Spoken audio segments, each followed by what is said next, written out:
Trump signs bill ordering U.S. Justice Department to release Epstein files. U.S. President Donald Trump says he has approved a bill that orders the release of government files on the late convicted sex offender Jeffrey Epstein, a significant turning point in a months-long fight over the documents. The Justice Department now has 30 days to publicly share all information from federal investigations into Epstein. However, it can withhold files that relate to active criminal investigations or are deemed to invade personal privacy. In a major reversal, Trump dropped his opposition to the measure last weekend after pushback from Epstein's victims and members of his own Republican Party.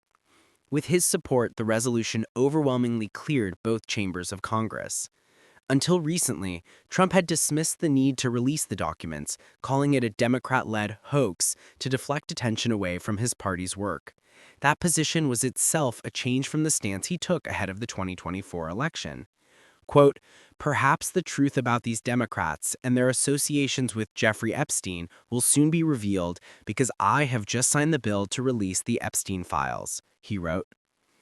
Although a congressional vote was not required to release the files, Trump could have ordered the release on his own.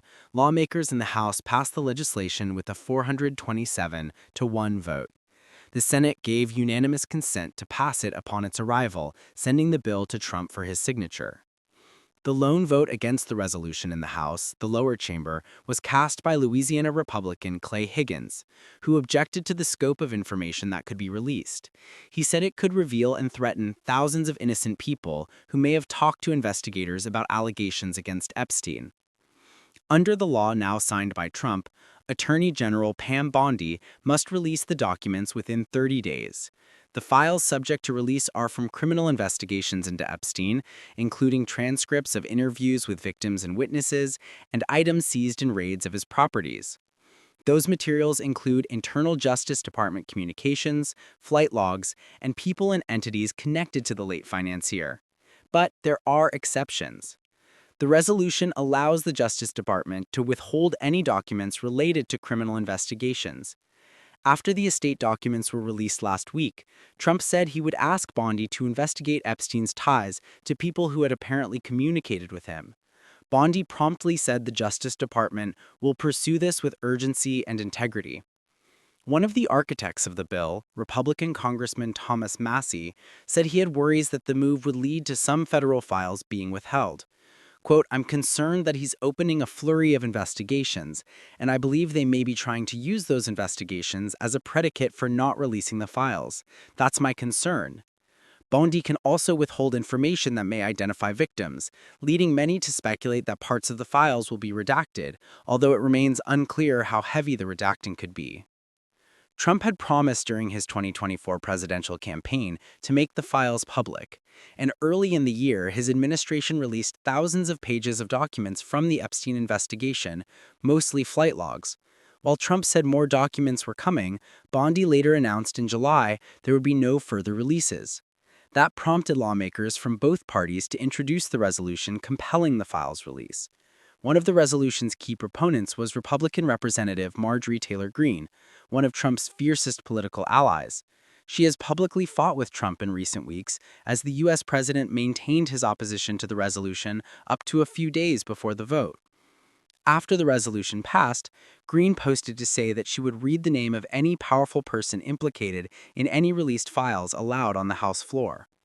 The anticipated files are different from the more than 20,000 pages of documents from Epstein's estate released by Congress last week, including some that mention Trump. Those include 2018 messages from Epstein in which he said of Trump, quote, "I am the one able to take him down," and, quote, "I know how dirty Donald is." Trump was a friend of Epstein's for years, but the president has said they fell out in the early 2000s, years before Epstein was first arrested. Trump has consistently denied any wrongdoing in relation to Epstein. Speaking to reporters on Monday night, Trump said Republicans had nothing to do with Epstein. Quote, "It's really a Democrat problem. The Democrats were Epstein's friends, all of them." The family of Virginia Giuffre, who died by suicide earlier this year, said in a statement Trump signing the bill was nothing short of monumental for Giuffre and other survivors. Quote, "As we look towards the next chapter, we remain vigilant. This work is not finished. Every name must be revealed regardless of power, wealth, or party affiliation, her brother and sister-in-law, Sky and Amanda Roberts, said. Epstein was found dead in 2019 in his New York prison cell in what a coroner ruled was a suicide. He was being held on charges of sex trafficking.